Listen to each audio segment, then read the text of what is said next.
We're having a hearing right now, and it's about that the federal government is too woke.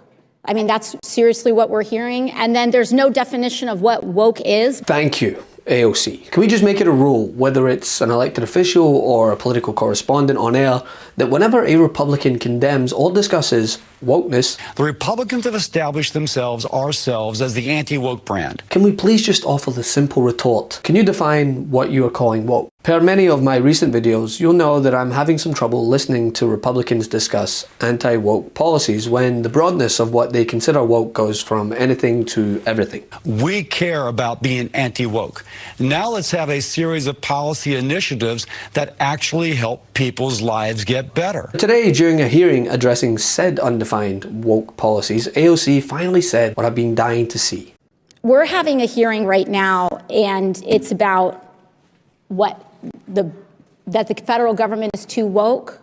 I mean, that's seriously what we're hearing. And then there's no definition of what woke is, but on paper, what's actually being criticized in this hearing is that the so-called woke policies are remote work for federal workers, especially those that live in rural areas, and those who have disabilities, paying interns so that critical opportunities don't just go to privileged kids whose parents can afford to pay for their rent while they go on a free internship. That is what is woke here. That is what the other side is calling woke here. Making sure that OPM can create opportunities and federal careers for partners of military service members. That's woke. This is the woke alleged takeover that we have. That we want wildland firefighters who are putting their lives at risk, increasingly so year after year, that we want to make sure that they stay on the job and have dignified conditions and not leave because they can earn more money as a greeter at Walmart. This is what this whole term woke means. Or diversity and inclusion, so that the people who work in our federal workforce are actually in proportion to the people that live in this country. This is this horrifying woke agenda that the other side is trying so hard. I can't help but communicate that I find frustrating is that there are actual crises happening in this country. A couple weeks ago, there was a devastating derailment in East Palestine, Ohio. And yesterday, I was just lucky enough to wrap up a hearing early, and I was going back to my office. It was not scheduled. It wrapped up early. And there were people from East Palestine at my door because they weren't getting a response in their own other levels of government.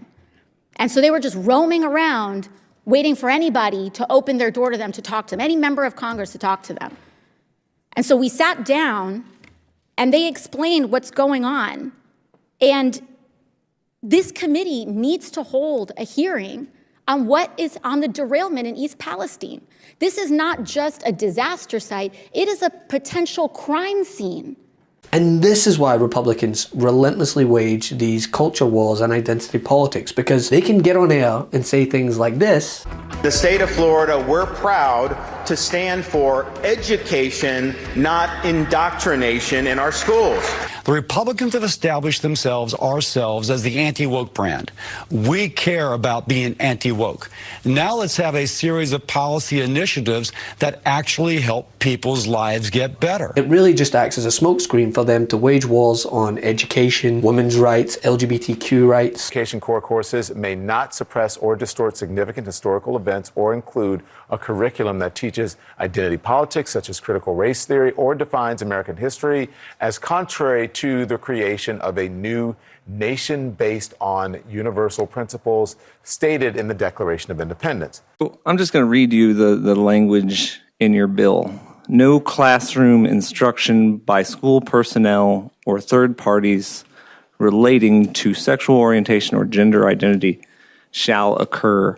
These bills that DeSantis and others are doing limit our ability to understand who we are and are not inclusive. They're exclusive. They're narrowing the focus of what is and isn't American history. It's terrifying. It feels like a Soviet system. Their game is simple. Call everything woke. To them, being gay is woke. Being black is woke. Wanting a living wage, woke.